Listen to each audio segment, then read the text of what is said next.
Here we go, man. We are Cool. live. Let's do it. Awesome. Well, what's up, man? Welcome to Coin and Geek. Thank you.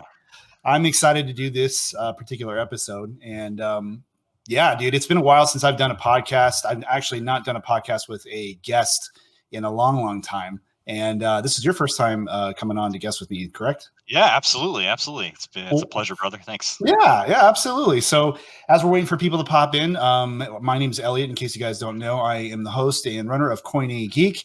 And this is my buddy, John, or Jonathan. Which one do you prefer? John. Jonathan's fine too. Whatever works, but I'm used to John. So yeah. And as I'm thinking, man, I'm trying to think. Like I was telling people, yeah, I'm going to be doing this show with my buddy John, and we met on this thing called the Reformed Gamers, like this community. Do you remember how long ago that was? That's I want to say like 4 or 5 years ago. Is that right? I think so. Destiny. We were playing me, you, and Luke Kelly. No way. It was Luke Kelly that you got on. Yeah, me, you, and Luke. We're playing. It'd be like those 1 o'clock gaming sessions where I'd get an invite from you and be like, oh, okay. That's so funny, man, because that's because Luke is still like, I would still consider Luke a really good friend of mine. Yeah. I don't know if you ever talked to him or not, but every now and then we chat a little bit, kind of we cross paths, but not too much. But yeah, he's actually flying down here in January. Nice, from Alaska still. Yeah. Good. So he's been down here twice, and then he's going to be coming again in like in January to come hang out. So we've gotten a chance to hang out. I know you and I have talked about having you down here, and because of COVID and everything else, it just didn't work out. But that invite remains open for you, my friend. I will definitely take you up on that. Absolutely. Just got to figure out seasons, and when's the best time to come. And of course, COVID is still a factor there. So sure.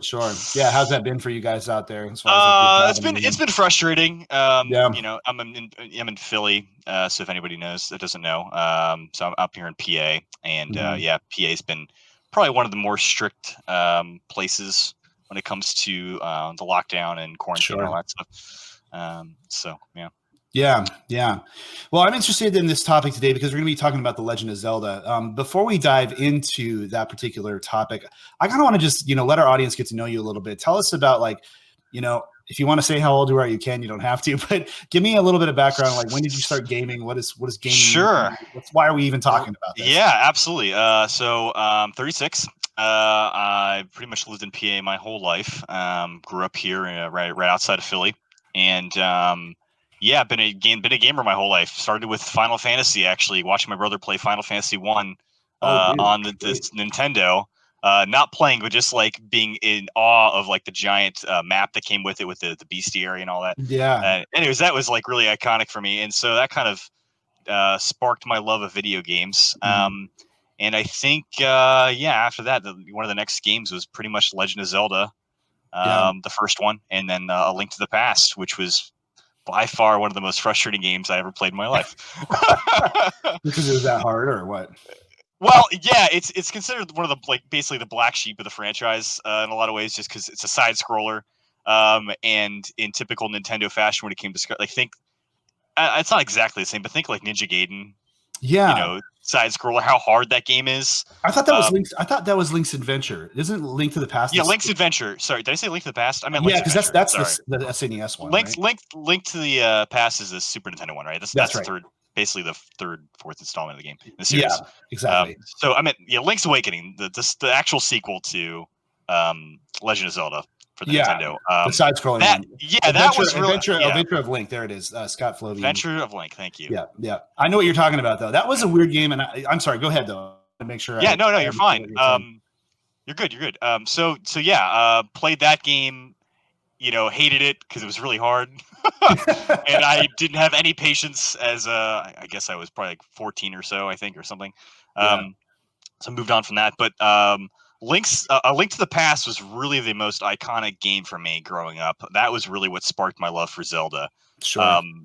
Just I don't know exactly what it was. The idea of going to a dark world, the light world, and just in general, Zelda, you see a lot of these kind of these dichotomies, I guess, between light and dark, and Twilight and all these different things.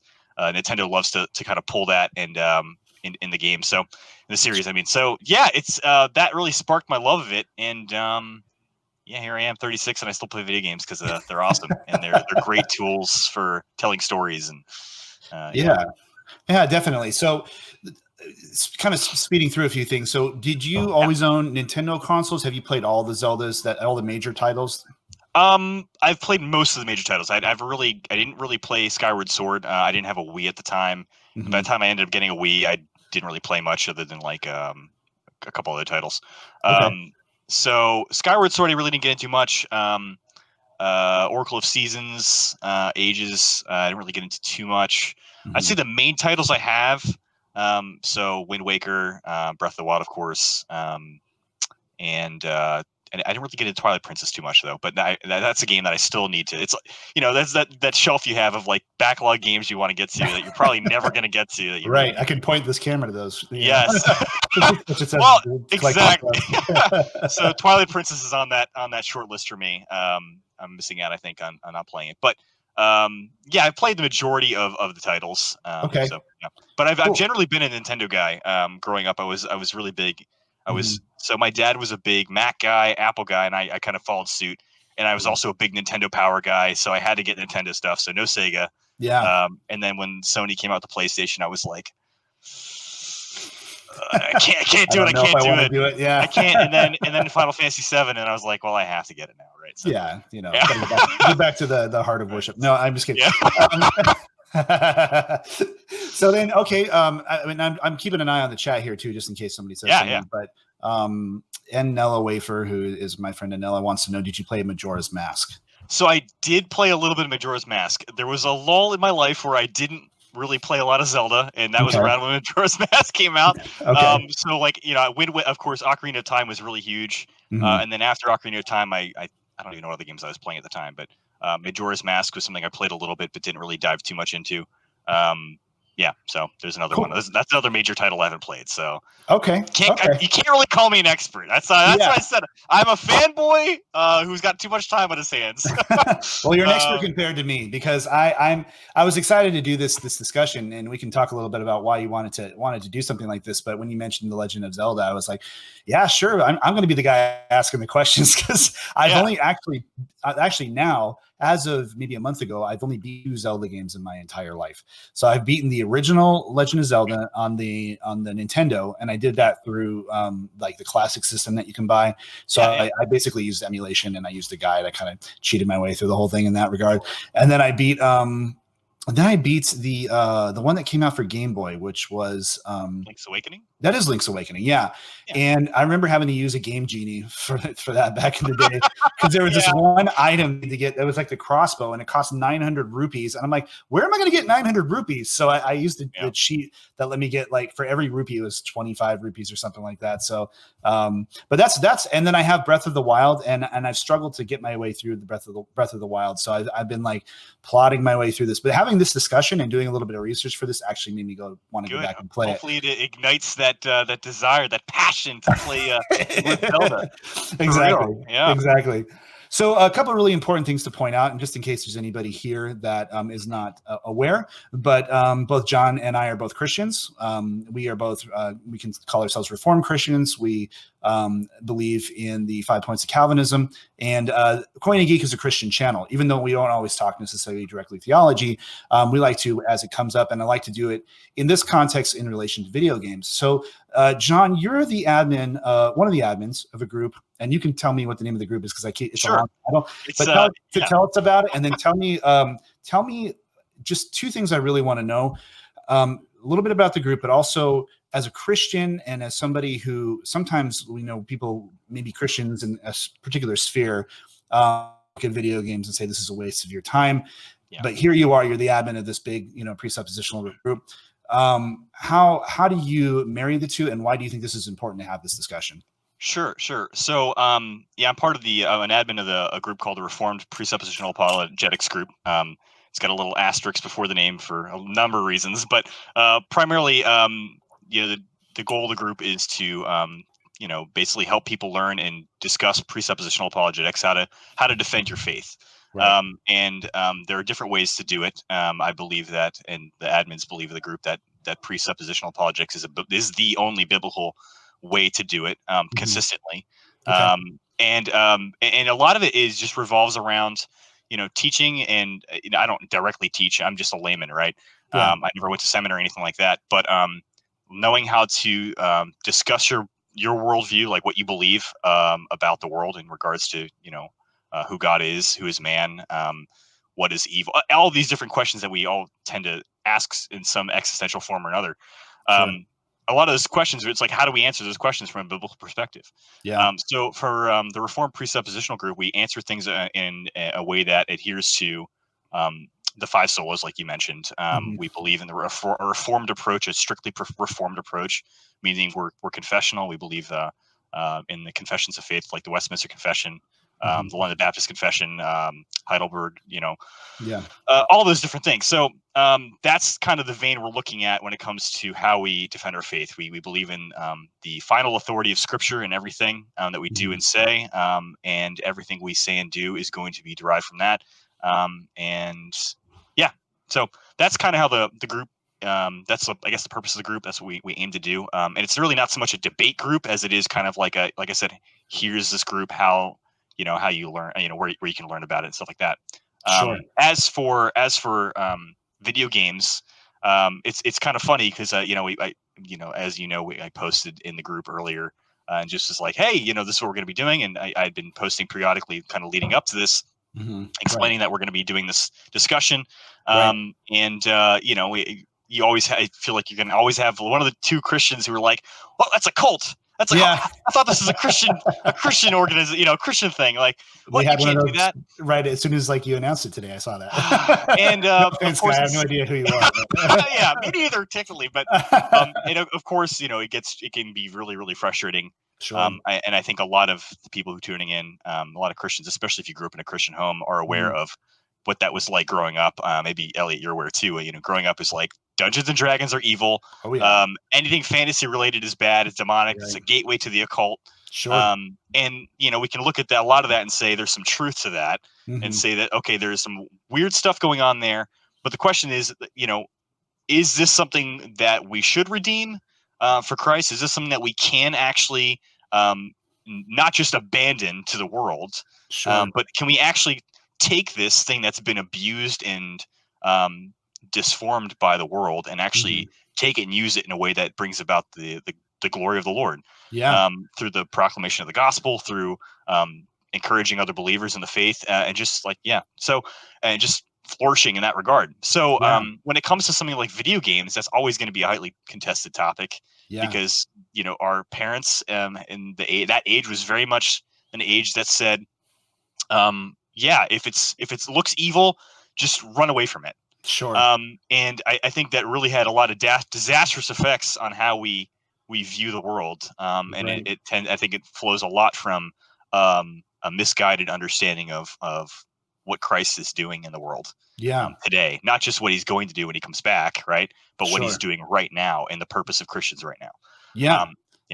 Well, that's great. No, I appreciate you saying that, because I mean, to be honest, this is a hobby in many ways for me and probably for you. And it's fun. Video games. I think we could do a whole show on the history of how video games have matured, since you and I are roughly the same age. We've seen them go from, combat on the Atari, now all the way to, some of these crazy games that can do so much. So as we're tracking with, and as we're kind of growing up with video games as part of our medium, I remember even in high school, video games were just considered strictly nerdy, right? But now they're a part of everything. So the question really comes to, and to your point, I think, is do Christians do we have the opportunity to have a voice? Do we have something to say about this?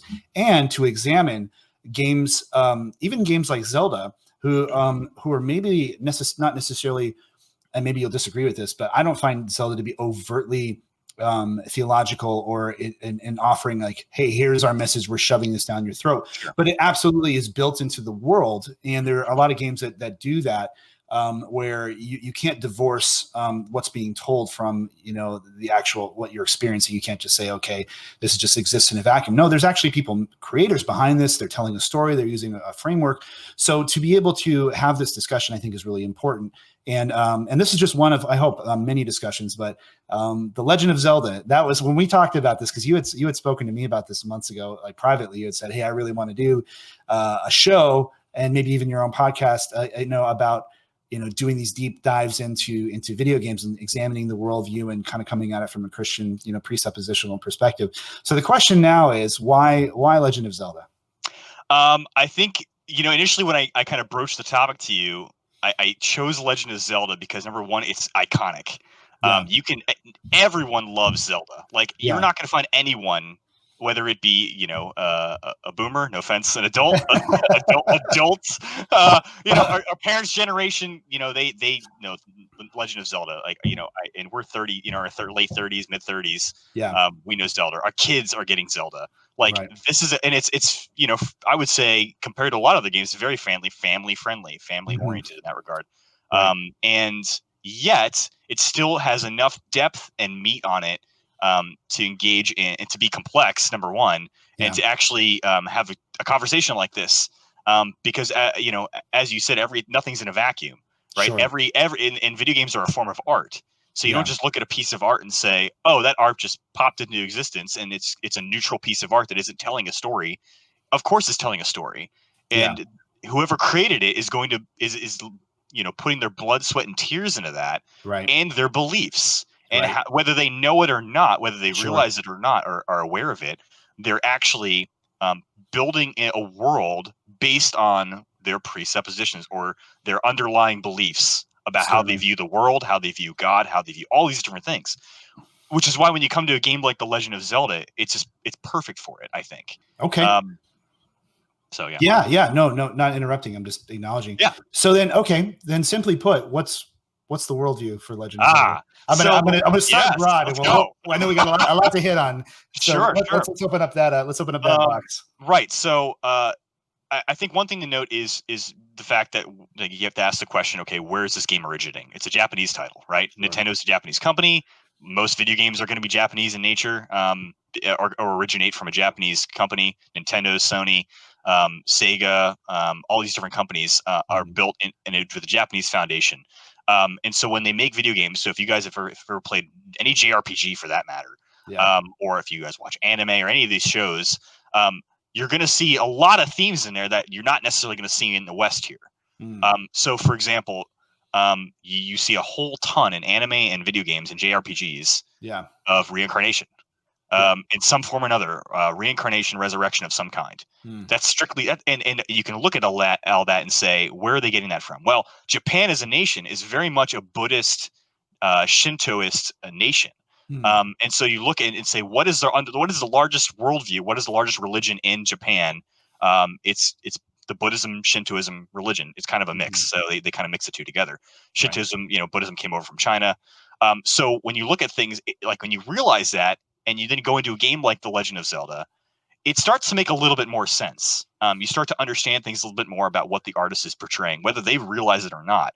Because again, this is built into their culture. Another thing that's built in the culture is ancestor worship, right? Yeah. So when you watch anime, again, play any games, Japanese games, there are themes of ancestor worship a lot of times in these video games, and a lot of it's subtle, but a lot of times it's not subtle.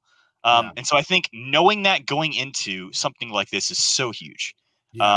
It's knowing your enemy kind of thing. It's really what it is. It's if I was going to debate Buddhism, I wouldn't just go in blindly. I would hope that I would be able to, understand what he's trying to say so I could represent him properly. Right. Sure. Because I don't want to misrepresent him. I want to actually be truthful and honoring, because that's what scripture tells me to do. Is to be truthful and honoring and being consistent. Right. So I want to represent him well, which means knowing what he believes. Not putting words in his mouth, but actually being genuinely trying to understand his worldview. And then from that point, when I understand his worldview, so in this case, a Buddhism, Shintoism worldview, I then am able to look at it and compare it to a Christian worldview and say, okay, what makes sense here and what doesn't? And one of the biggest themes when it comes to presuppositional apologetics, when it comes to defending our faith, is accounting for things, right? Accounting for how things are the way they are. How can we as Christians account for reality as it is? How can we account for the experiences we go through on a daily basis? How can we account for our senses, our five senses, right? How do I know that what I'm saying is really happening and not just, and I think a lot of people have probably heard this to some degree. And I don't want to dive too much into the philosophical stuff per se, but basically it's accounting for these things. And then from a presuppositional perspective, I would say just blanketly from a Christian perspective. We know things are the way they are because God is. The triune God is, not just some random deistic God who made the world and left, but he actually made it. He's intimately involved with his world, his creation. So I'm going to defend that, right? And so now I'm going to look at other worldviews and say the same, and ask the same questions I'm asking of Christianity. How does Christianity account for these things? Well, here's an answer for it. How does this worldview account for it, and can they? And so that's the biggest charge of these worldviews. So when we come to something like The Legend of Zelda, we see Buddhist undertones. We see the Shintoism, well, not so much the ancestor worship, but Buddhism especially. But you also see a deistic mindset as well. Here's the yeah. So that's really good setup. I appreciate that, and you're exactly right. In especially in a lot of these early games, in Nintendo in particular, having such a stronghold with it being a Japanese company and being mostly strictly Japanese developed games, right? Like Sony is a Japanese company, but it also there's a lot of companies and developers within Sony that kind of are more Western, but Nintendo tends to have a lot of in-house stuff like that. So then when we're with that kind of knowledge, what is it about Zelda that personifies what you're talking about? When you're playing Zelda, whether any one of the games, you can pick something out and say, oh, wow, that's obviously very Eastern. Yeah. So I would say number one, the idea of, I mean, I think for people who play Zelda, I think you get this. But each Zelda game is linked together. And no pun intended there, but Link and Zelda are recurring characters in each title, and yet in the majority, I'd say maybe 90% of them of the games, they are indirect. They're generations later, but it's another character named Link and another character named Zelda, either through the same bloodline or not. And it's like kind of like passing down the title, the name to your kids. And I think Nintendo, the way they did it was, I don't know it's for sure, but I feel like Nintendo wasn't planning on doing this. Making this kind of like this connected multiverse, but it ended up becoming a connected multiverse with Ocarina of Time. So they were like, all right, let's go with it. Kind of like winging it a little. It kind of feels like they winged it a little bit. Sure. In some ways. So the idea, I would say that generally, I think that the theme of resurrection or of reincarnation, I think that comes in very, very fluidly with the Zelda titles. Link is kind of reborn. Ganon's reborn. Zelda's reborn, either resurrected. I mean, even in Skyward Sword, which is considered canonically the first game in the series, you have the goddess Hylia basically trying to use the Triforce to defend her, from basically the demon lord, the demon king, realizing, oh, I can't use it because I'm a goddess and it can only be used by someone who isn't a goddess. So she basically resurrects herself as a human.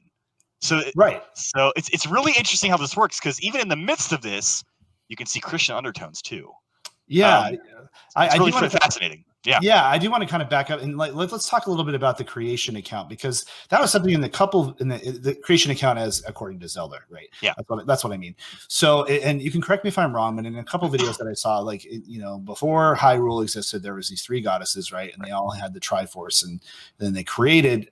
Well, no, sorry. They created Hyrule, and then they split up their deity or their powers into three parts, and like Zelda is basically the human personification of one of the goddesses or all the goddesses. So the way it works is that they're the three golden goddesses that created the world, right? They created the earth and the sky. And then what they end up doing is they create each one of them is the goddess of power, the goddess of wisdom, and the goddess of courage. And each one of them basically creates kind of like a tool, or kind of like a I don't know how to describe it, kind of like a coalescence of power, I guess, and they call it the Triforce. Like, so you have each separate piece of the Triforce, and it's Triforce of power, Triforce of courage, Triforce of wisdom, right? Each one of those basically represents their power, and not only represents it, but actually embodies a large aspect of it, right? So what they do though is they make it. And then they say they don't really explain, I don't think, how Hylia, the goddess Hylia, is around, or how she comes into play. But they essentially make her the caretaker of the world, and then they leave. Okay. So there's a deistic mindset there, I think, that's worth kind of diving into a little bit. Is that you have this goddess, three goddesses, which don't discount the fact that there are three. Yeah, that means something. Sure. And they make the world, they create the world, and then just leave. They don't know why. No one knows why. Nintendo hasn't revealed like exactly what the reasoning was. They just, I think in the beginning of Ocarina of Time, you kind of get a little bit more foundation on this, and in Link to the Okay. Past. They're not mentioned at all in the first two titles, right? But in Link to the Past and in Ocarina of Time especially, they're mentioned. So Hylia becomes basically this caretaker, and she rules over everything. And that's, yeah. So okay, interesting. So then, as we're seeing this, because again, with my limited knowledge, I look at this and I say, oh well, how convenient. I was watching some of the background on this whole thing, and it's like, well, this person is this kind of, we wanted to make this kid Link, and so you can talk a little bit about the multiverse if you want in a minute, but we'll just have him reincarnate. And to me, it's like, well, I never thought about it like that. I never thought about it as being like, this is as we're talking, like a religion that's being shown here in this way, because to me, it was always like, well, Nintendo's just trying something different. Kind of like the Mario games. It's like, I wouldn't think that, there's like a reincarnated Mario in every single Mario game. Religious themes in Mario. I don't know. Maybe that'll be our next topic. I don't know. Yeah.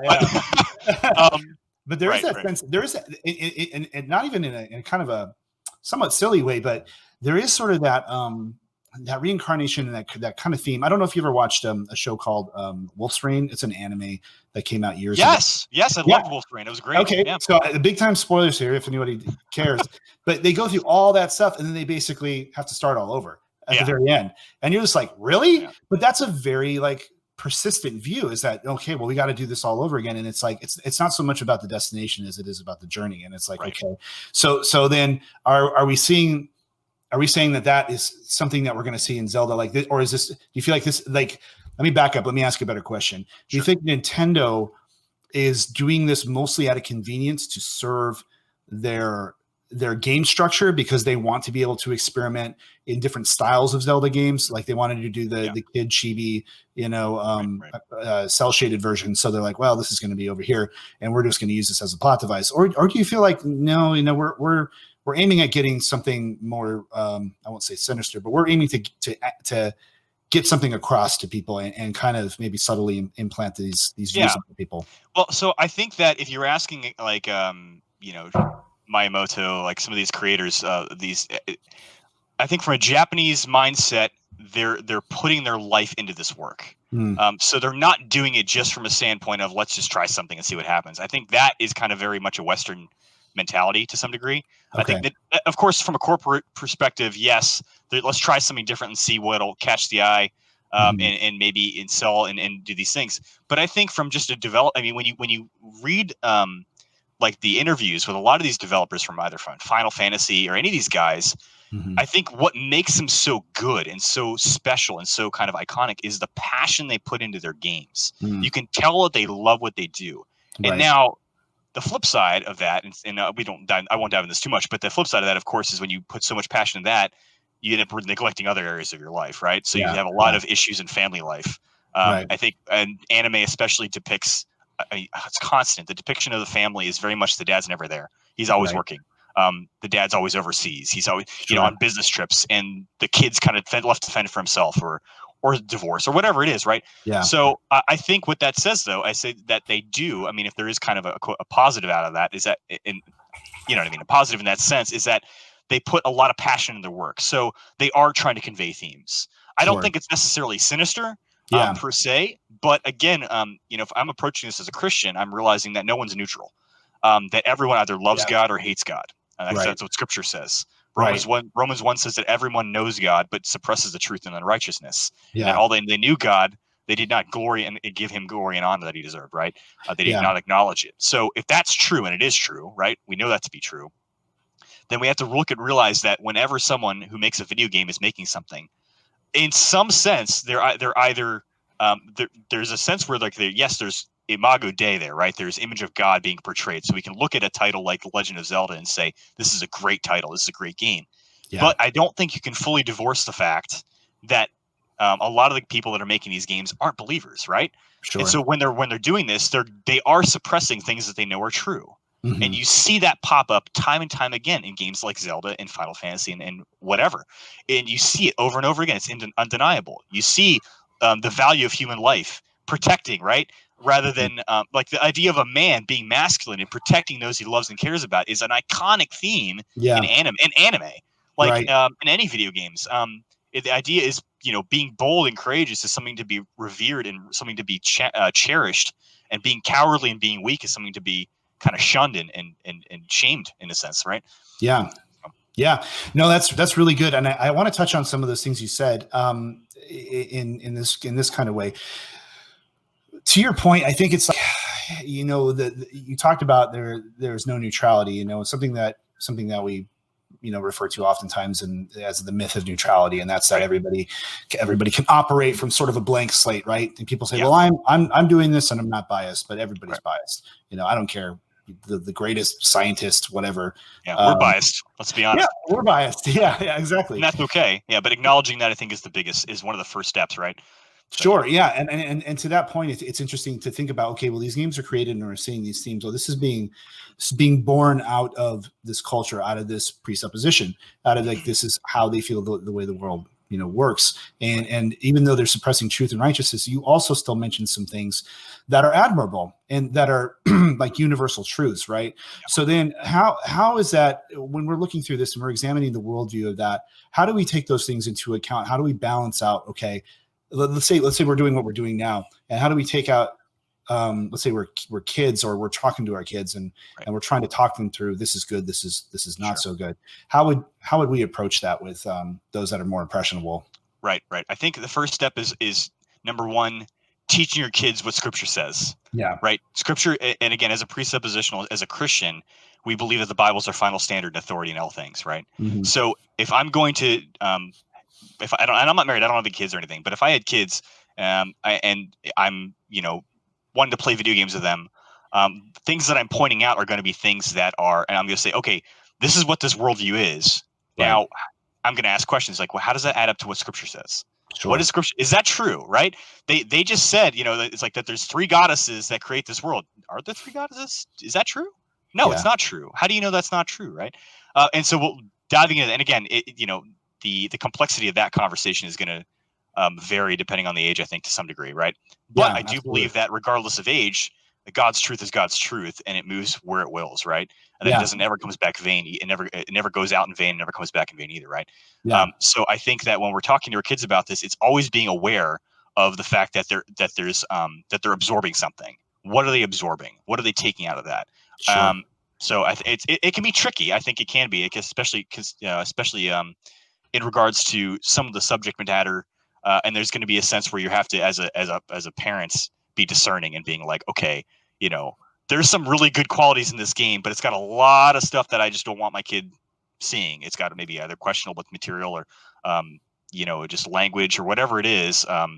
And saying, okay, I don't want them playing that game right now. Yeah. That's a big player too. The biggest thing I can relate to in my growing up in a situation like this is like Star Wars. And so Star Wars is very like Eastern influenced. And so, right. But you're a kid and it's like, I'm trying to use the Force and I don't really understand it, but it's all, at least as far as I can remember as a kid, it's like, oh, well, this is all just pretend, and this is magic. Right. But then there are those that struggle with the idea of even pretend magic, now we have Harry Potter and everything else to examine. But is there then, and I'm going to get back to specifics about Zelda in a second, but since we're on the topic, do you think then there is a danger in letting kids play these games? Let's just hear, you gave a pretty good explanation of, oh yeah, we need to talk our kids through it, which I would genuinely agree.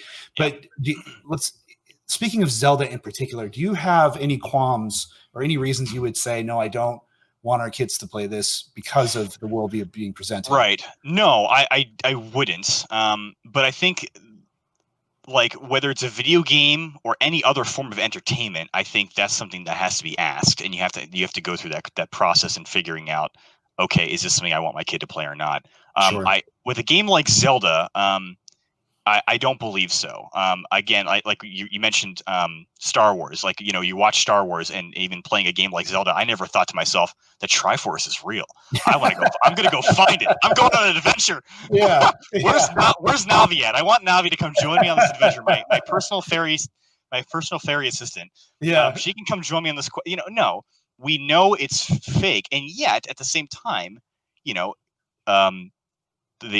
Jediism is still a religion, right? Like, sure. as weird as that sounds, there And are it's people now that like a still real religion, you know, right. quote It's unquote. still Yeah, there are people that believe it and practice it. And people, it's easy for us to look at that and say, well, that's ridiculous. And yeah, of course it is ridiculous.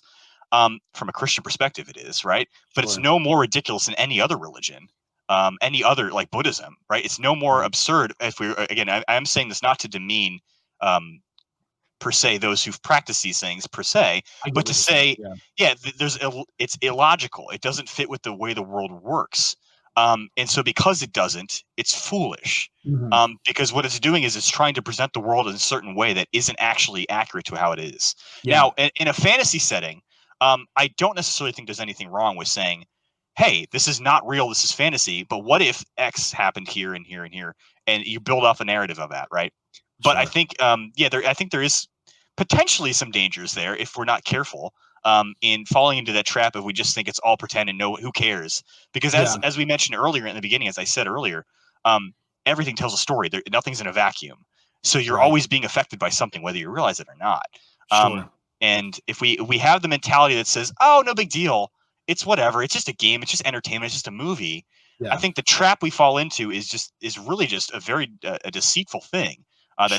That Satan essentially sets for us, is Yeah, that we then lower our guard to things, and we absorb things that we normally would just say, that we just like, oh, it's no big deal. This is just entertainment, and then subtly those things change us, and they infiltrate us, and they actually change the way we think, whether we realize it or not. And I think that's very, very true in just culture in general, yeah. and how it works. Agreed. Yeah. Agreed. Totally. And that's something I think, growing up, I won't say I didn't have like the freedom to watch anything and everything I wanted, but one thing I really loved that my parents did with us is that if we watched something that was maybe a little more PG-13, or as we got older, even rated R, that what we would do is we'd sit around and we talk about it. Like, what you'd ask the question, it sounds like a corny question, but what's the moral of the story? Yeah. So if you were to say, somebody asked you, what's the moral of the story of Zelda, what would you respond? That's a great question. I think there are a bunch of things to take out of it. I think number one, the moral of Zelda is that there's a balance between good and evil that needs to be upheld. So there's a yin yang, and I think it's kind of mentioned. I think Scott kind of touched on it a little bit in his comment here. The Gnostic dualism of good versus evil and eternal conflict with no clear winner. Yes, exactly right. It's very much a Buddhist mentality. It's Right. that they're good, and so even in the beginning of Zelda, and the chronology of Zelda, the history and all that, the idea of the Triforce isn't that it's a good thing, it's that it's a neutral thing. Sure. So it's kind of like neither good nor bad. It's not going to just always choose good. It's not going to choose bad. It's kind of, well, but then there's inconsistencies there you see later on. And we can dive into that a little bit. But I guess the point I'm trying to make here is that there's a very much a yin yang dualistic mindset. It's an Eastern mindset where good isn't necessarily like the be all end all. It's that there is a balance that needs to occur. And what you see is that the thing that makes for the best storytelling, at least when it comes to Zelda, is that when is balancing the evil out with the good. Sure. Evil gets overrun, starts going crazy, and then it's like, no, we need the good guy to come step up and be the hero. Yeah. Because people want that, right? Like, and there's I think there's a suppression going on with that as well. I think that's really interesting.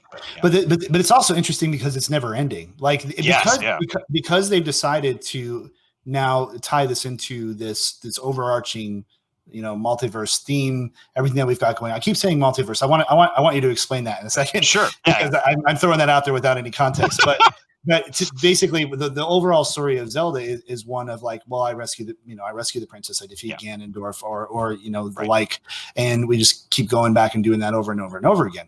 And that's to your point of saying, well, there isn't anything actually good or evil. That's also sort of at least in some of the later Star Wars movies, you have this idea of balance. Well, what is balance? And George Lucas was sort of inconsistent, saying, well, when he destroyed, when Luke destroyed Palpatine, he brought balance back to the Force. But in The Last Jedi, it was like, well, it's important to have both good and evil. And so, because that's what real balance is. Right. And now this is something, you said that the Triforce is neutral in the storytelling, then that is something definitely different than, let's say, like Tolkien's ring, right? The Ring of Power, where it's like, people want to, the temptation is that people want to use it for good, but it's inherently evil because of how it's been corrected and how it corrupts people. Right. But if the Triforce is supposed to be generally neutral and it can be just kind of used to anything else, and it's not so much about the object itself and what it does to people, it's about what other people bring to it, which also brings in a subjectivity. So you got subjectivity, and then you have sort of a fatalistic, mindset, like nothing matters, like this is all going to happen again in some parallel universe somewhere. So when we're seeing the comparison and contrast to that, like how does that strike you as a fan of the series? It still makes for good storytelling because no one gets old. I don't get old of the hero rising up to defeat the dragon. Right. I'm actually kind of, and not like I'm starting this. It's like, and I'm more of a big picture guy, so who knows if this is going to actually get off the ground. But I want to write a novel, and I want to do a hero versus dragon novel because I feel like those make the best stories. They do. Yeah. And the reason why something so simple as a hero rising up and killing and slaying a dragon is so, I think, sought after, is because it's. I think there's a sense where we want that. Right. As believers, number one, we definitely do. We see parallels with Christ being the one who rises up and slays the dragon. Mm-hmm. But I think as men made in the image of God, we see and know that something's wrong in the universe, and we want someone to save us. Now, there's a distinction I would make between. It's not that anyone seeks after God, right? It's not like, Scripture is clear that no one seeks after God, that men that hate him and are in rebellion against him. Right. And we see time and time again is that people know God exists. They know he exists, and they know that there's evil, and they know that it's wrong, and that there's darkness in the world. And we want to see good triumph over evil. There's, I think, an instinctual aspect to that it reaches us at our base level. Yeah, no, that's good. And that is speaking of something universal. I think despite whatever your religion tells you, there are those universal truths, and that we do desire as people, for good to overcome evil. And it's because like we know that Christ will overcome, in the end. And seeing something, especially I feel like in today's day and age, I'm going to get off my lawn here for a second, but being a little bit older, I've really seen the switch here, especially in a lot of storytelling, games and movies, where the idea of the man rescuing the woman has been switched around. Right. Yeah. Now I don't know. You were saying earlier that is maybe in line with Eastern masculinity, or I think it's just a general theme across. Yeah, I agree. Yeah. Men want to protect, men want to rescue the woman, but now our culture is starting to influence even these games here, and so now I didn't finish Breath of the Wild. I don't know if you did, but doesn't Zelda have a bit more of an active sort of like fighting role in that, or am I just, they call her like yoga pants Zelda something because she's not wearing the dress and everything. So there's a couple scenes. That's a good point. I didn't think about that with Breath of the Wild, but that's worth kind of going into getting rid of the dress kind of thing. I know in Ocarina of Time, Zelda's alter ego Sheik, she dresses up as a boy to basically escape detection from Ganon and wait for the Hero of Time, Link, to kind of show up as an adult. So I think to some degree, it's definitely not as pronounced as in Western games, in Western culture. It's much more. I mean, it's inconsistent regardless, but I think you see the inconsistency much more in like Eastern, like Japanese titles, things like that. Just because there's still very much the tradition still has a huge sway in their culture. Okay. So that even though they try to maybe adhere to the times in some ways, they still have a very, very like respect for your parents is still a very big thing over there. As an example, whereas over here it's the dad is looked at as a bumbling idiot in a lot of sitcoms, right?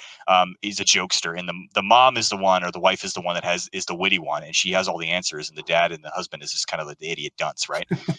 And that's kind of that's the way it's portrayed, because it's the idea of elevating women and demeaning men, equality, right?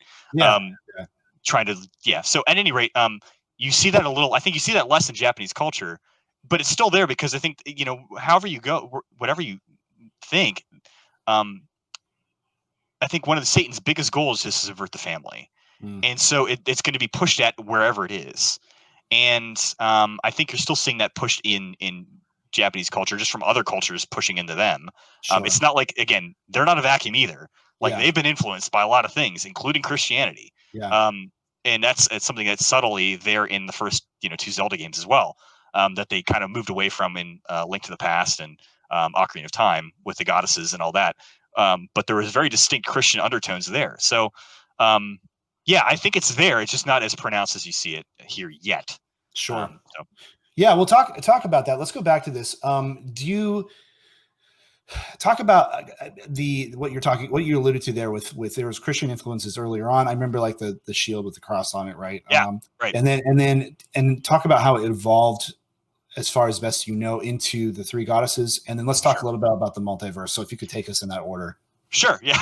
So I think the first thing to point out is that in the first 2 Zelda games, number one, the first one, you see in a lot of the artwork and even in the game itself, you see Link holding a shield and the shield has a cross on it. Later titles, starting with the Link to the Past, that cross gets changed to the symbol of Hyrule, the crest of Hyrule, which is the Triforce, and then like a red bird underneath, which is alluded to from Skyward Sword, which is basically a giant bird that Link rides in the game. It's supposed to kind of be the backdrop for the shield, like the crest of Hyrule, the royal family. So that evolves there, and then also you see other things like the Book of Magic in the first game is actually translated in Japanese as the Bible. Really? From the first game, yes. The the original transcript had it as just called the Bible. Wow. And there are priests in the first game as well. I mean, the knights you fight in, I think the Dark Knights that you fight in the first game have a cross on their shield as well. I think the second title, Adventures of Link, you have, I think the Wizarobes have a cross on their robe as well. And then also in the original artwork of Link to the Past, it's not there anymore. I mean, it's floating around, but it's not like pronounced. They don't consider it like part of the canon at all. You have Link kneeling down in front of a cross, praying, because in one of the quests in that you're supposed to actually pray in front of the sanctuary or to open the door, I think. Yeah.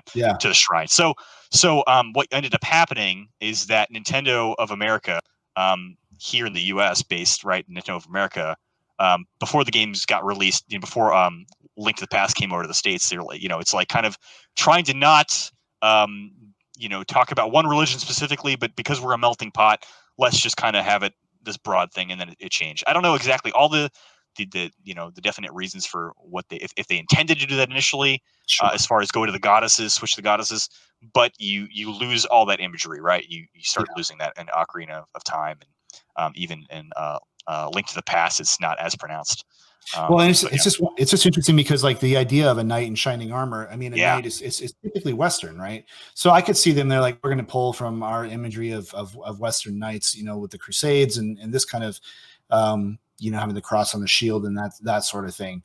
But then I wonder then as it evolved, if they're making, I mean, it's its own unique thing. You don't see a knight as depicted in Zelda really in much of, Eastern. Medieval, right? Exactly, right. You're talking about totally different samurai and whatnot. I do want to read a comment real quick, just because thank you guys for commenting. Thank you everybody for joining, even if you joined a little bit late. Just in case you have, I'm Elliot. This is John, and you're participating in the Coin & Geek podcast, talking about the worldview of the Legend of Zelda. So it's been an interesting discussion so far. Stocks, if I'm saying this right, or Stoxic, I don't know if I'm saying that correctly, but he says, I think there's something interesting with the golden goddesses creating the material realm, the law and order, and all life forms, and compared to the immaterial triune God creating all things is an interesting dichotomy to discuss. The whole who created the golden goddesses, since they seem to be material, at least in form of cutscenes. So, I mean, I guess what he's trying to say there's a few, maybe I probably read a little bit of that wrong, but so how do you see that then? Because we're talking about, there's 3 goddesses, right? And the Triforce, the imagery of the Trinity is sort of pronounced in that. Are we seeing some comparisons there? Like how are we interpreting that as we go through it? Right. So I think something to note is that The Legend of Zelda doesn't have a full-fledged book on religion, right? Number one. Right. So you're not going to see a lot of distinctions being made directly, at least, between the spirit world and the material world.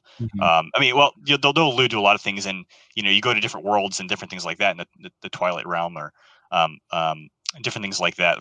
But you're not going to see, the distinction between whether or not the goddesses were fully material or if they were spirit or whatever. So it's kind of hard to kind of make a statement so much on that. I do think it's interesting because if you think about it, like I think in order for if they're strictly material, then yeah, they can only be in one place at one time, right?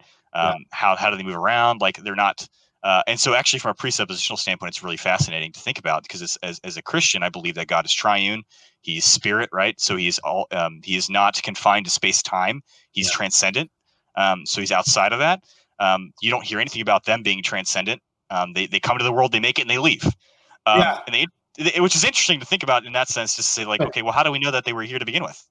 Oh, the goddess Hylia. The goddess Hylia told us. Okay, well, how do we know she is who she claims to be? And I don't want to become like a skeptic per se, but it's if we're unpacking this, and of course, no one, I don't know anyone, and I'm sure most people aren't going to sit there and say, like we said, the Legend of Zelda actually is real, like, or that there's any. But what we're trying to do is kind of point out, I think, consistencies and inconsistencies with the story, and say, okay, because they do in some ways mimic real life religions.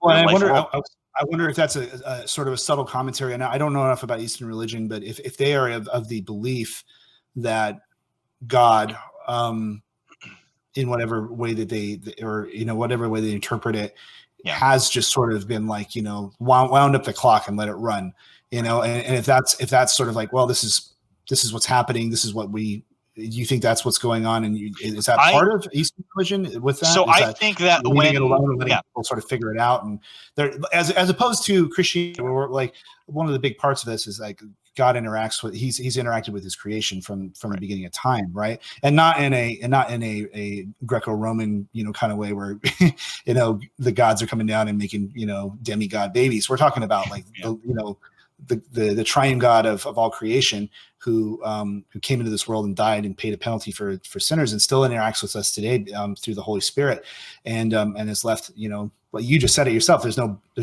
Bible or that we know of, right?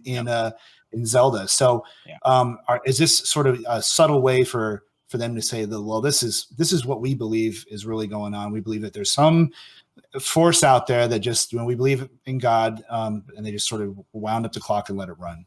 I think in some ways, yeah. I think in some ways it's their depiction of I don't know if it's their depiction specifically of like, again, it's goddesses, so it's not necessarily a depiction of Christianity per se. Mm-hmm. But I do think it does point to how they view and I think you see this in other titles as well, different games, where it very much is this mentality of kind of like God helps those who help themselves. Yeah. So he's giving you the tools, now you go do it. You need to summon up this courage from within yourself and defeat the evil emperor or whoever, this evil deity or evil force that's taking over the world, and you find the courage within yourself to do so. And it, no one's expecting it, defies all odds kind of thing. So I do think there's subtle undertones of that. Maybe not so subtle in some cases, even with Zelda. But yeah, you still see Link getting aid from them, the goddesses in some ways, or some other different spirits, things like that. So I don't know. It's really a hard way to. It's hard to really answer. Sure. I don't know. Yeah, and that's fair because I don't know either. I was just asking. It's a good question. Really good question. I do want to get back in because I don't think we got to it yet, but let's hit on the big one. Let's talk about the multiverse in the Zelda universe. How did that come to be, and how does that play into this entire thing, reincarnation? Because I watched a couple of videos. I tried to piece it together, but because I'm sort of noob when it comes to understanding this, I want to hear it. Like, I want to hear your impressions. Yeah, I get it. No, it's for anyone watching, take comfort. It's less complicated than the Marvel universe. So, for now, but no. So the way the multiverse works is that you have, I'll try to go through the chronology a little bit here. I don't want to do too much of a dive into it because it's a lot of. I don't have it all figured out. Like I said, I'm not an expert. But the way it works essentially is that with Skyward Sword, you have the creation of the world, right? You have the goddesses coming down. They make the Triforce to make the world. They leave. They bounce. Hylia, the caretaker goddess, basically is in charge of making sure that there's a balance, a regulation between good and evil, I guess, and that the forces of darkness don't overrun everything. Link is kind of born into this. He's a knight in academy, training academy. Zelda as well. I should clarify that Hylia is Zelda. So she basically resurrects because she can't use the Triforce herself as a goddess. She has to be a human or Hylian, right, to be able to use it. So she essentially resurrects as Zelda, and like 1,000 years later with no memories, very much a reincarnation thing. Yeah. We have kind of a shade, so she regains her memories and is able to help Link on his journey to defeat the evil Demon King Demise. So that's kind of the first title, right? And it kind of takes you through the creation, or just kind of the creation of Hyrule, which is the nation in which a lot of this takes place, Link's Nation. So it's Hyrule is the kingdom essentially, and for all intents and purposes, right? And the kingdom needs to be protected at all costs. And what ends up happening throughout the other games, up until, well, again, like I said, there's a number of titles in between Skyward Sword and Ocarina of Time. There's the Legend of Zelda. Well, actually, a bunch of them. Like I think Minish Cap is on there too. Yeah, Minish Cap, Four Swords is in there as well.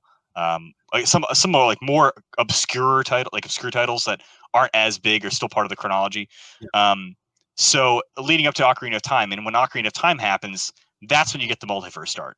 The multiverse starts like going into effect. So at the end of Ocarina of Time, and for anyone who hasn't played Ocarina of Time, what are you doing? Play the game. It's amazing. Sorry, I'm sorry. It wasn't necessarily directed at you, but you might as well be included. So with the Ocarina of Time, you have basically, interestingly enough, at the beginning of the game, you have another motif that's kind of added in, is the idea of a woman fleeing with a baby and seeking shelter from people chasing her or forces chasing her to kill her or the baby, I guess.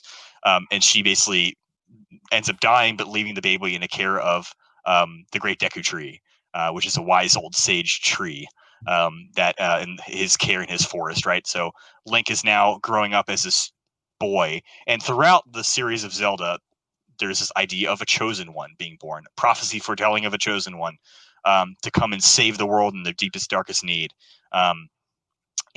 So long story short with that is that he ends up finding the Master Sword, being told that he needs to save the kingdom of Hyrule from Ganondorf, who's planning to overthrow it, destroy it.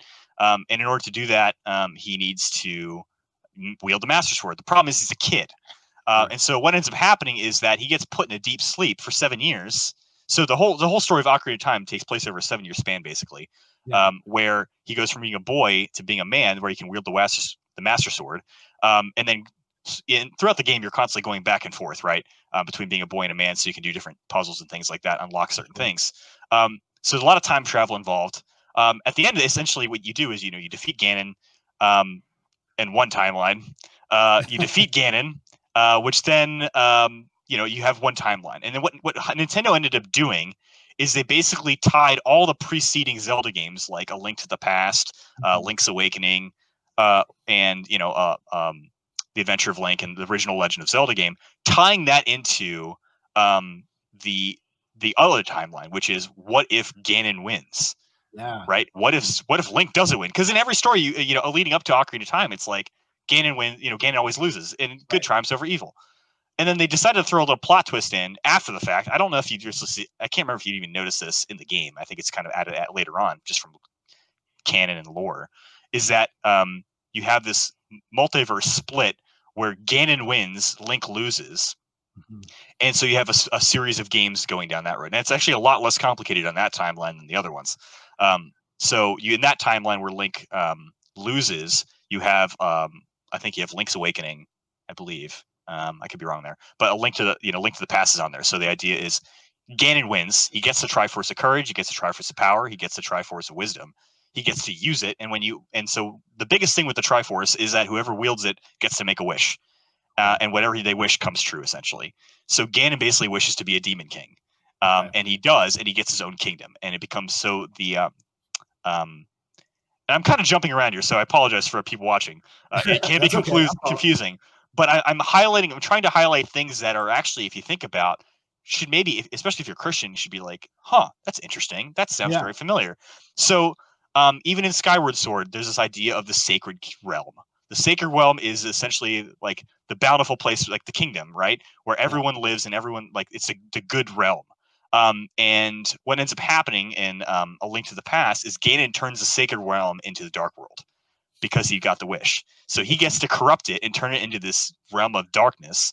Yes. And so what ends up happening in The Link to the Past is you have the Light World, which is outside of that, and the Dark World. And you have Ganon trying to invade the Light World from the Dark World, and the Dark World is constantly is in just throughout the whole timeline is seemingly constantly winning in some way or form, to some degree. Like this is Link to the Past. This A Link to the Past, Legend of Zelda, the original, Adventure of Link, especially, which is basically the culmination of the timeline. So essentially what you have is that in one timeline you have Hyrule flourishing, right, and getting better and bountiful, and it's wonderful and great, and everything's good because the hero vanquishes the villain. But in the alternate timeline where Ganon wins, you actually have Hyrule actually weakening and getting smaller and smaller and smaller. Now, in each title in that side that side of the timeline, Link still wins, but you still have kind of like a weakening. So by the time you get to the Adventure of Link, Zelda goes into this deep sleep, and it's very like just depressing. Like, it's really, it's really fascinating. Actually, and really Adventure of Link doesn't do a whole lot regarding storyline. Like the early Zeldas didn't do much into the story per se, right? Sure. They fleshed that out later on. But even then, you get this vibe that just things aren't right. So anyway, so that's that timeline, which I think is just fascinating. Then you have the timeline where Link wins, and that gets split into two separate timelines as well, where Link is a boy. So like I said, in Ocarina of Time, there's time travel. So Link is he's a boy, and then 7 years later, he turns into a man by sleeping in the Temple of Time.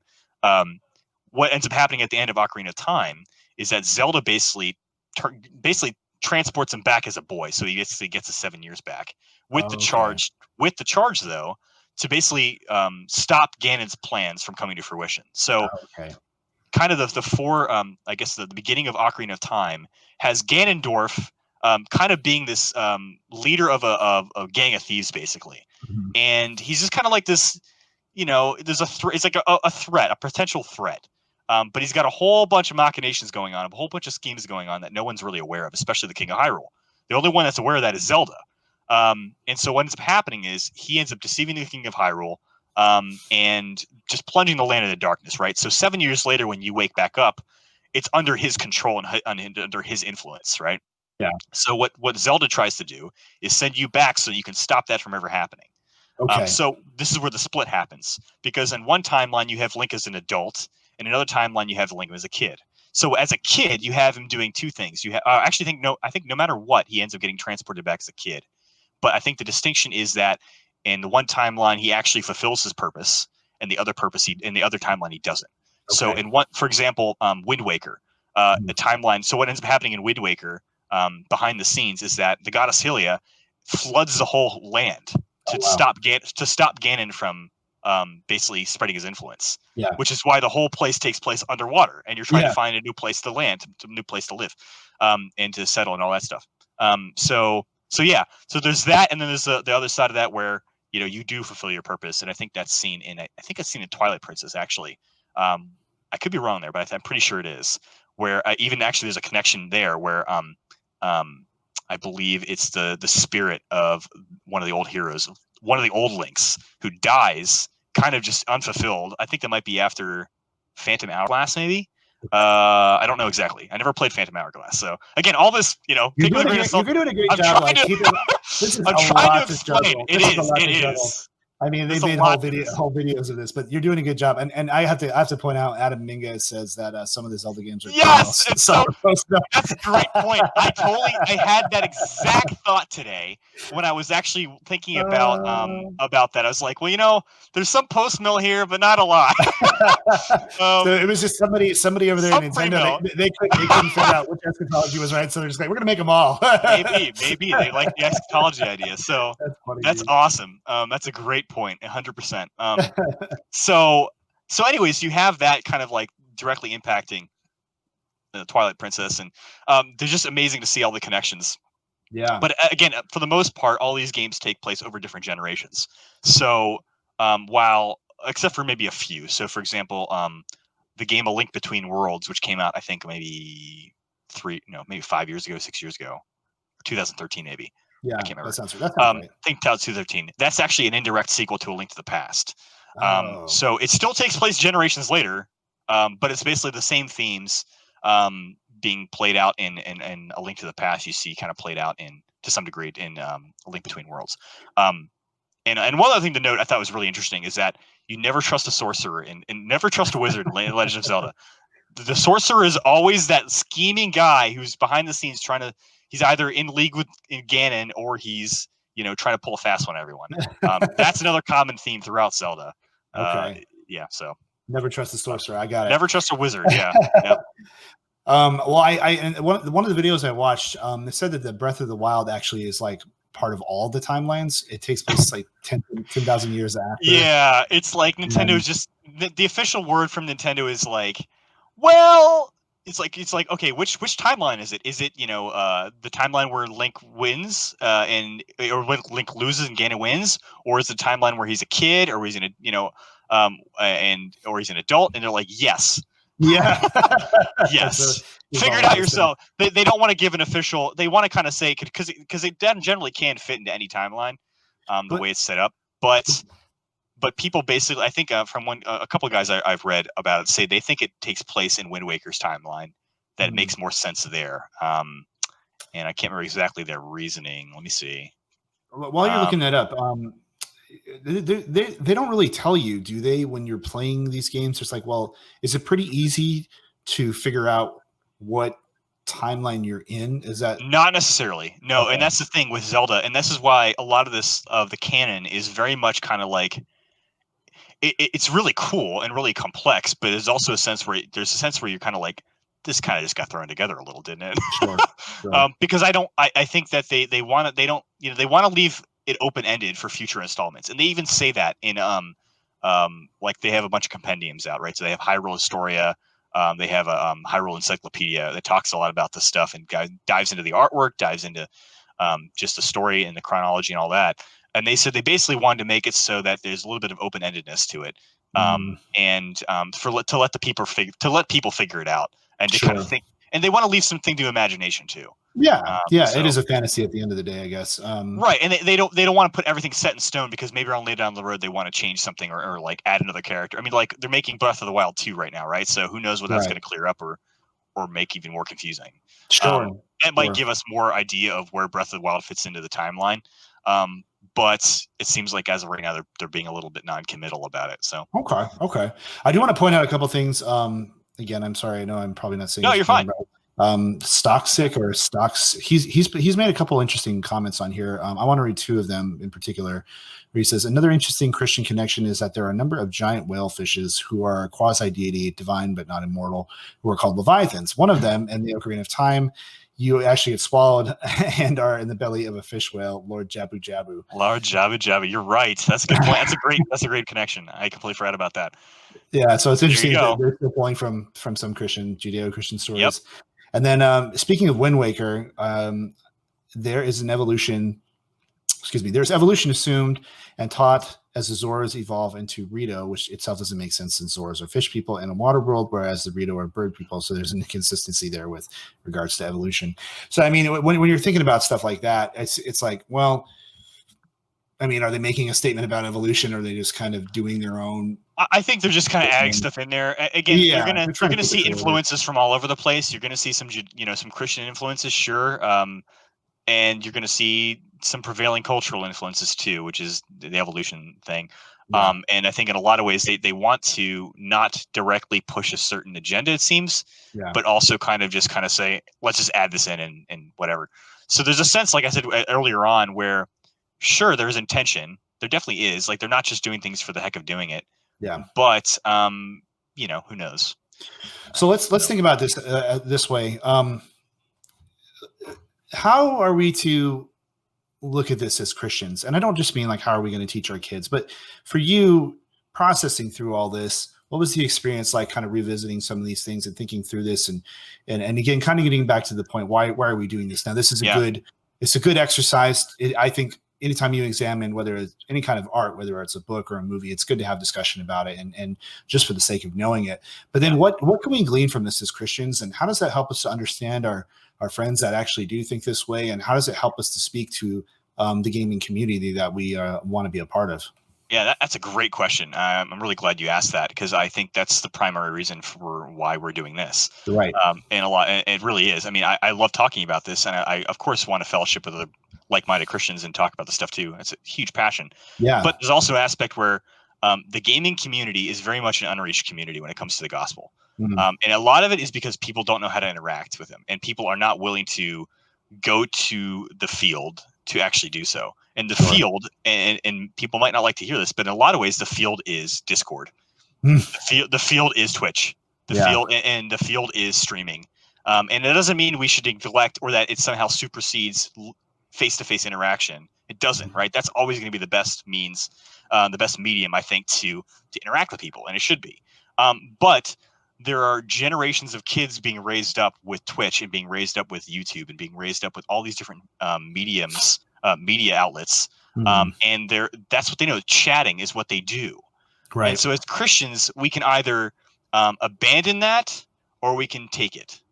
Right. That's kind of the mindset I have. And I think that's the mindset we as Christians should have. And I think a lot of it stems from, we talked a little bit of eschatology a little bit. And I think some of that stems just from the fact that I believe I'm a post-mill guy. So I believe that the world, that Christ isn't just, going to come back and, we're just waiting for that, and it's all going to be terrible until then. I think that we're redeeming things, and it's a positive influence on the world around us. That when we actually when people follow Christ, when actually people share the gospel, and when Christianity is affecting the culture, it redeems the culture, and it flourishes because of that. And I think when you take that away, you see what's happening a lot in our culture, in our country, is that the depravity reigns, and chaos reigns. And the more and more people reject God, the more and more he gives them over, I think. And also the more and more we see that everyone just does what is right in their own eyes. Sure. So, yeah.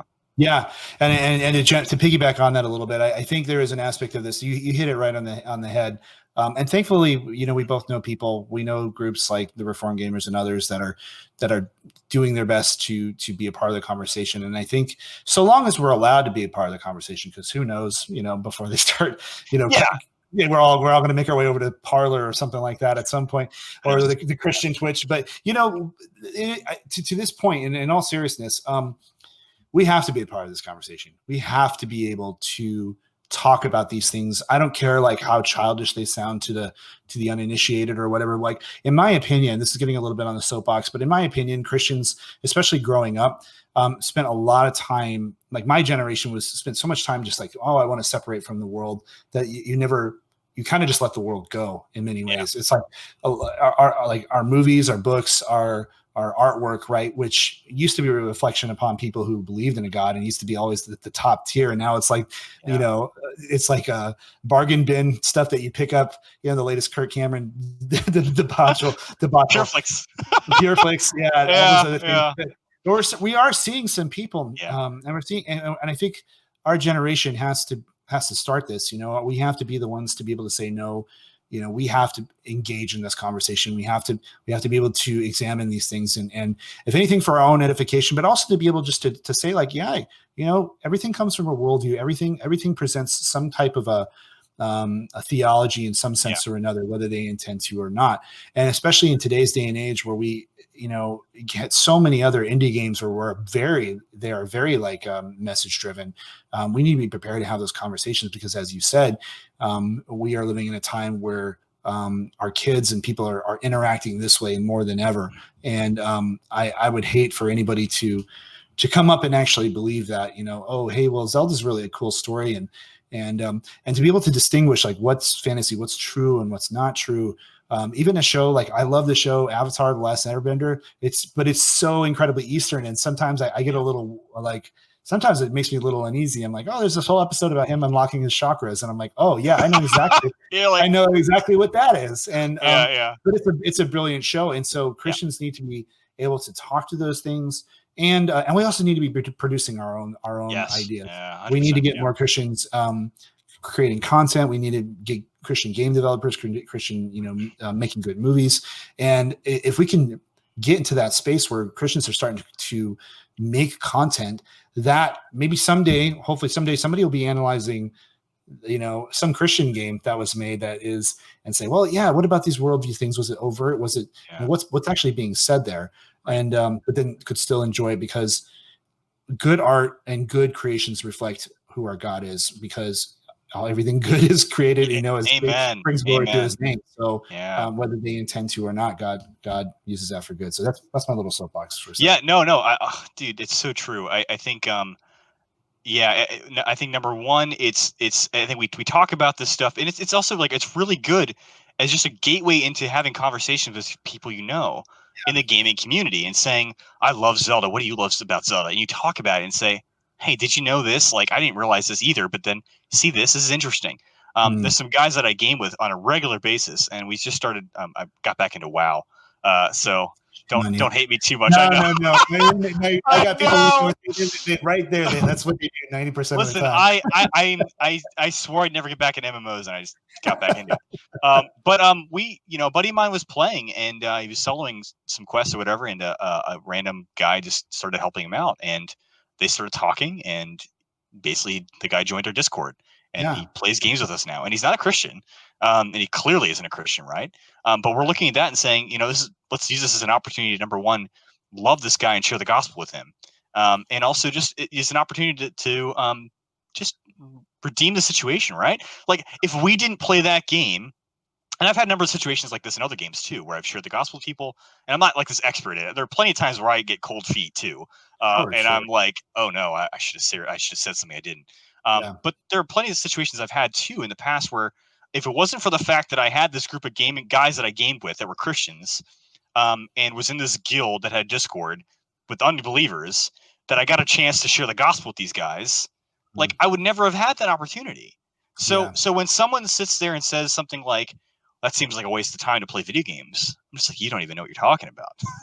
You don't. This isn't just me like playing a game by myself in a basement, like solo, like just like the world's going to hell in a handbasket, and I'm over here just saying I don't care.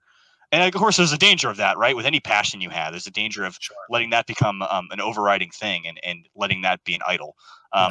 But at the same time, I think, again, like you said, God has created everything.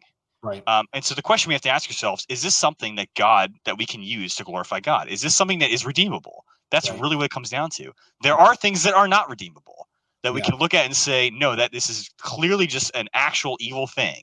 But when it comes to gaming, you realize what goes into making a game is the same thing in similar ways. What makes a good novel, good writing, imagination, creative development, someone who's got a mind for micro stuff, someone who's got a mind for the macro, can put things together, and a team that actually puts together art. And you say, okay, well, art's not neutral. It's always telling a story. It's never in a vacuum. So what is the story? Is it actually telling a story that is glorifying to the Lord, or a story that isn't? And if it isn't, how can we redeem it so that it is? Great point. And I think, I don't know what you look at, the big takeaway for this is, as far as like the worldview is that, what I'm looking at is we're seeing something that is obviously very Japanese influenced, Eastern influenced. It's got these themes in there, these things that we should understand. And for the sake of knowing about it, and for the sake of being able to identify when a particular thing's being told. But then also we see these redeeming qualities too, in terms of, saving the princess, and it's about heroism. It's about, good overcoming evil to an extent, even though the larger picture is that it repeats itself. And so, the big takeaway of this then for me is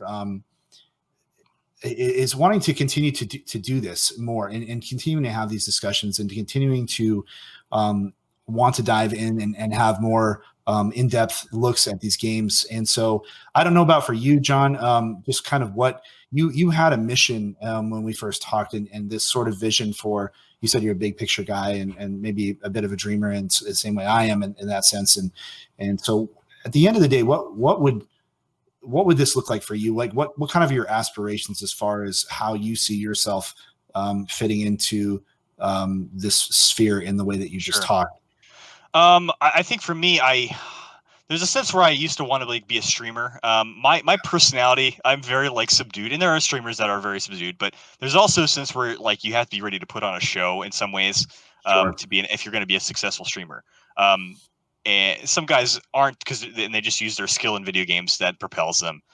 There are guys that are really good in like Call of Duty and like they're just amazing, and that's what draws, not so much the personality. Sure. But for me, I'm not like this, god tier gamer. Yeah. So I think my personality, especially like if I think about like a streaming schedule, I didn't really feel like it was for me. So for me, I'm looking more of like a podcast thing for at least to start out with. That's kind of my goal with this. Like I said, I think there is definitely an untapped resource here with, I know like guys like the Reformed Gamers, like Logan does a lot of great work with the Reformed Gamers. Check them out if you haven't on Facebook. He's got a podcast as well. It's really good. So guys like that, there are guys like that. Other guys that do like backlog breakdown, if you know some of those guys, Nate McKeever and Josh Broccolo. Another great tandem there. So there are guys that are doing it, but I think that there definitely can be more. And I think in also just like I think about even like the gaming industry in general, like we were talking about. Why can't we make something like The Legend of Zelda, right? Why can't we make something better than The Legend of Zelda? In fact, we should be able to make something better than The Legend of Zelda. Because we're operating under a framework that is true and consistent, right? So that's kind of the mindset I think we need to have. And I think it's that doesn't just go into the gaming world, it goes into anything. And so for me with podcasting, I think that's, something I'm wanting to kind of dive into. So we'll see how it goes, and it's in the Lord's hand. But I think that we submit it to him and pray that he will use us however he fits. So however he sees fit. You hit on that very important thing. We have the truth. Christians have the truth, and therefore we should be the greatest. We have no excuse. What we're saying is true, and what the Word of God says is true, and to be able to present that in a way, even in the art form of a game, needs to happen. So I'm excited to see what the future holds for that. So, real quick thing, we talked a lot about Zelda, and then I'm gonna end this real quick. But at the same time, I wanted to ask you, what's the best Zelda game? And which one do I need to hold my feet to the fire? What's the absolute must play? Okay, so for me, I've always had a soft spot for A Link to the Past. I just have. That's just been so iconic for me. I would love for them to remake that. I don't think it'll ever happen, but I would love to see that remade in kind of a Breath of the Wild world. So I think that, popular opinion is, I think, always going to be either Ocarina of Time or Breath of the Wild, generally for like newer Zelda guys. I think the best Zelda game probably is, I think for me it's going to be A Link to the Past. I think, again, the idea of a dark world and light world and traveling between the two, and just the iconic moment of fighting Ganon for the first time was just such a huge, thing for me as a kid. That's always going to hold a special place in my heart, I think. So wonderful. Cool, man. Well, and that's the Super Nintendo one, right? Oh yeah. Yep. Well, I have it here in front of me, so I'm going to be. I think I'm going to stream that. I streamed the original Legend of Zelda, but now that we've had this conversation, I'm going to. When I eventually get to play Link of the Past, all this stuff's going to be going through my head. I'm going to be looking for all the clues. I'm going to be thinking about like, it's exactly tied into this universe and this. And Link Between Worlds is really good too. Link Between Worlds is a really, really good one too. Okay, there's so many good ones. Yeah, I don't know. I don't know one. So final thoughts, man. What do you want to tell the people and promote or push anything that you want to, if you want to plug the group or whatnot? Sure. Yeah, I would just say, number one, keep watching this guy over here. He is a great guy. He's a great streamer. He's going to produce quality content. He's already producing quality content. So keep tell your friends and people you know about him. I'd say, for the topics we discussed, presuppositional apologetics, if you're interested in knowing a little bit more about that, is a lot more than what we discussed here. We really didn't even dive too much into that. But if you want to know more, feel free to, check out the group. It's the Reformed Presuppositional Apologetics group on Facebook. There's a little asterisk in the front. But make sure you have that in there. That should be on there. Hopefully I'll get a podcast up and running soon here. And I'll definitely be sure to get the word out to everybody once I do. But feel free to check us out, like I said, on Facebook, and keep following us on Twitch. I have a Twitch as well. I don't really stream all that often. But I might have to start doing that sometime soon. So we'll see. Well, wonderful. John, man, I had a blast, dude. I really appreciate you coming on. We've been friends me too, man. Thank you. We've been friends on here for 4 or 5 years, and I can't wait to meet you in person someday. Make sure you burn that chair before you come over. I don't want to see that pink chair. Listen, pink is coming back. I'm just, don't discriminate. This is part of how I identify myself. So also, actually, it was a bargain bin. So I didn't want to spend $300 on a chair. So I was like, ooh, Amazon had a sale. So. Well, you got to come out here before it gets too hot because we got to keep you out here. Yes, absolutely, brother, absolutely. So it's definitely gonna happen. But, yeah, you're welcome. Hey, thank you everybody for joining us in the chat. If you want to follow us, please feel free to. If you obviously if you're on here, you have a Twitch account, just click that follow button. If you'd like, I stream every Monday at 7:30 and every Saturday at 10 a.m. and mostly just playing games. Right now I'm playing Demon Souls on Monday nights. And then Saturdays kind of just tends to be whatever I feel like in the moment. But I want to do more of these long form podcasts. And John, you want to do this again sometime soon? Absolutely, man. This is awesome. This is so great. I had a lot of fun with this too. So cool, dude. Well, we're going to make it happen. And we really appreciate all you guys. And yeah, till next time, God bless and take care, guys. Take care, guys. Thanks.